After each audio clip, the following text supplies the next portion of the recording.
right, perfect. And what are some helpful attitudes that students or job seekers can embrace? I think when you think of yourself as a marketing person, you're actually marketing yourself to the prospective employer. So you have to be, very, confident. You have to be very professional in your manner when you meet with, potential interviewers. And attitude, of course, you have to remain really positive. Really also curious about finding what's coming out from the interview. From your employer, potential. What would you want to learn from them, and how do you contribute to them? So you have to show those attitudes when you're actually going in. That's great. Vinna, if you could think of maybe 3 or 4 soft skills that employers are looking for, could you list those out? Sure. Employers generally are looking for people who are cheerful, who have, a positive, very positive attitude, who are really, knowledge seeking, and also, very, resourceful. By the term resourceful, saying, if you can think on your feet when employers ask you questions during an interview, you are able to provide answers that not necessarily are, 100% spot on, but, you can actually, write on, just think outside of the box and, come out of your head and let them know what you're thinking. I think that's what's killing for your interview. And these are some of the skills that students can maybe transfer from their university or from school. Sarah, what's your advice on that? Transferable skills are incredibly important, not just for business aviation, but in general. Right now we're facing a crisis situation globally, and it's causing a lot of people who thought that their jobs were very secure to have to pivot and change careers. And so you must ensure that you know how to communicate, you know how to network. And I think, Vinna, you really touched on the points there. How can you add value to an organization? And then how can you be curious? How can you show that you're willing to learn?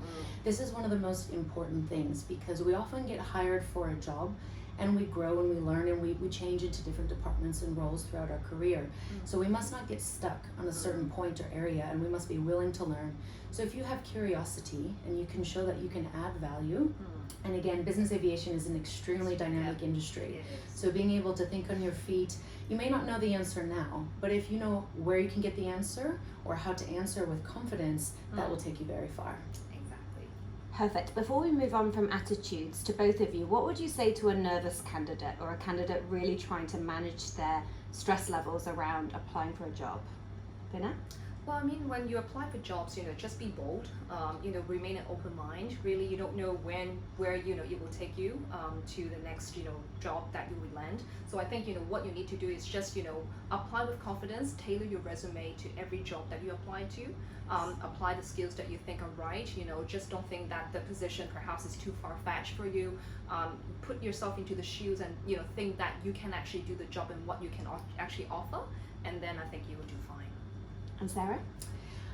I would say being bold is a great way to go forward. Richard Branson always says, say yes and then figure out how to do the job after.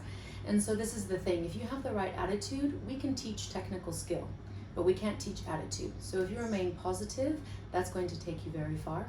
But I think for a nervous candidate speaker, not everybody can speak confidently, but it takes practice. Consistency is key. So get your friends that are working, go and have interviews. Even if it's not for a job that you think you want, go for the interview, because interview practice will help you gain confidence. And then when you do get a job where you maybe didn't think that you wanted it in the beginning, then you learn that you actually, this is interesting, this is something that I want. You're gonna have the confidence to be able to nail that interview. And to add on to that, I think you can also do self-practice at home. So just have a camera in front of you, or in front of a mirror. Just pretend that you're having that interview and speak directly to the camera and the mirror. And then for practicing that and then replaying, if you're recording yourself, you will be able to actually boost up your confidence and then go from there. Yeah, great advice.